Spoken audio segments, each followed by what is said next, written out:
On yesterday, I had a long day. All of our days are long. We started here and had a wonderful, wonderful seminar with the Saturday Morning Christ Connection group, and we had a wonderful class. We talked about serving the Lord in the days of your youth, and we just had great interaction. And then we jumped in the vehicle that Deacon Dickerson was driving along with Deacon Manning and Minister Gosa, and we were in this wonderful truck. It was a super cab with all the contraptions and the gadgets and the GPSAs and what is that, the GPSA or whatever it is, folk talking to you every turn.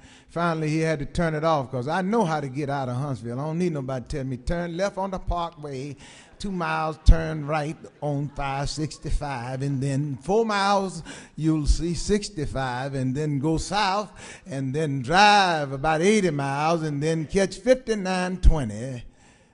So he turned it off. So we know how to get there.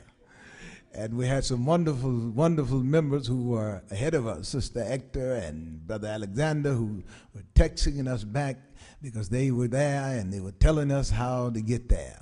But on our way, and he's a wonderful driver. I'm not saying anything about him because he proved to me yesterday that he's a better driver than Gosa. Y'all don't mind me preaching. I just need to preach. But we were headed down the interstate, and we were coming into Birmingham, and he was in a lane. He was in a lane, and he was driving that lane, and the lane ended.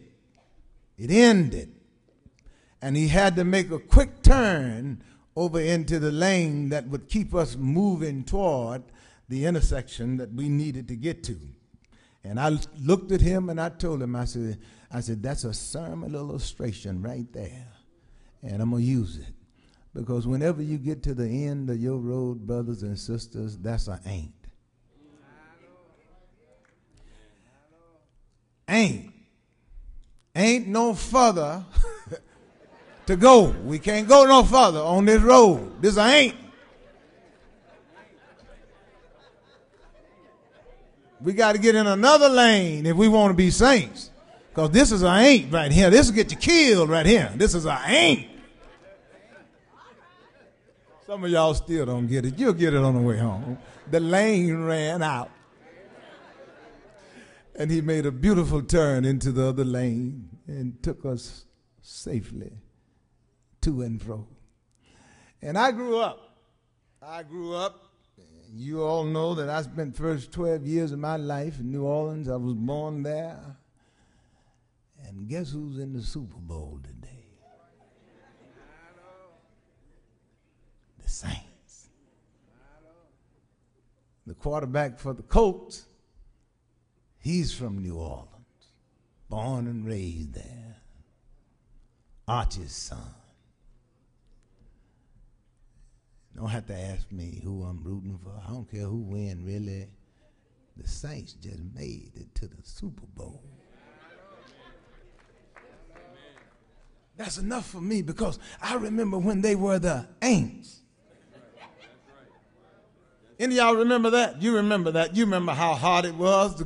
We got a new team in '67, and I'm a football fan. And we saw them lose Sunday after Sunday after Sunday, and they would mess us up. Sometimes they had a lead and mess up, fumble the ball, or throw an interception, and lose in the last few seconds. And it got so bad that folk put paper bags on their heads and said, "These ain't the Saints; these are the Aints."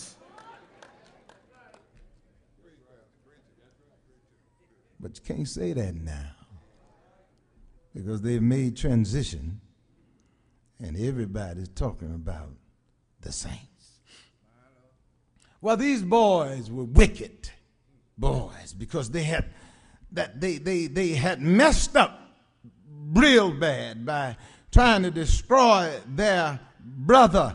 Now look at this. Their wickedness was really indescribable because they were standing there before Joseph, their brother, and he was exalted. I tell you, you better watch how you treat people, because you might have to go right back by them same folk. You better watch how you treat folk when you're in your little position, and they may be subject to you. They may have to be subordinate to you. You better watch how you come here, supervisor, don't y'all leave me now. You better watch how you treat those workers under you, because one day they may be elevated to be your boss. At least I hold you too long and have to do a part 2 on this thing. I want you to see how Joseph responded. They didn't recognize him at first because he was sovereign in Egypt, in all of Egypt. He was in charge of taking care of the food and preparing for the famine. They didn't know him because he was dressed like an Egyptian. He spoke like an Egyptian. He was sitting on the throne, and he wasn't that little boy that they threw in the pit, because, and I need you to know that too, that everybody don't stay in a little child in the Lord. They grow just like you had to grow. There he was. 25 years later, they were standing before him. But look at this, y'all. Joseph loved them.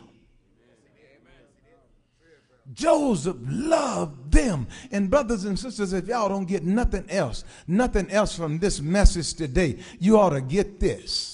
In order to move from an ain't to a saint, if we want to move from ain'ts to saints, then we got to understand something. No matter how we have been treated, when God sent them back by you, you better love them. You better treat them right. You don't worry about what they used to do or what they did to you, how painful it might have been. You need to be able to declare what he declared. Y'all thought that you put me here, but God put me here to save you. I have any witnesses in here? And there he was, looking at these boys, loving them. And the account shows us salvation, and there are 7 similarities that I need to run through right quick. If y'all don't mind, 7 principles that will help us move from ain'ts to saints. The first is the principle of compassion. See, God's love is greater than our sin. Y'all help me say, God's love is greater than my sin. God's love is greater than our sin. These brothers came to Egypt because there was a famine in the land. They had heard that there was corn in Egypt. They were hungry. Joseph saw their pain and he loved them. Are you having trouble? Are you having trouble today? Are you in pain in your life? I can tell you, without stuttering, without stammering, and without apology, God still loves you in the midst of your pain, in the midst of your suffering, in the midst of what you're struggling with. God loves you. I don't care what you've done. I don't care what you have done. God still loves you. And you know what he'll do? He'll use that you did to bring you closer to him. Because at some point in time, you got to confront him through confession with what you did.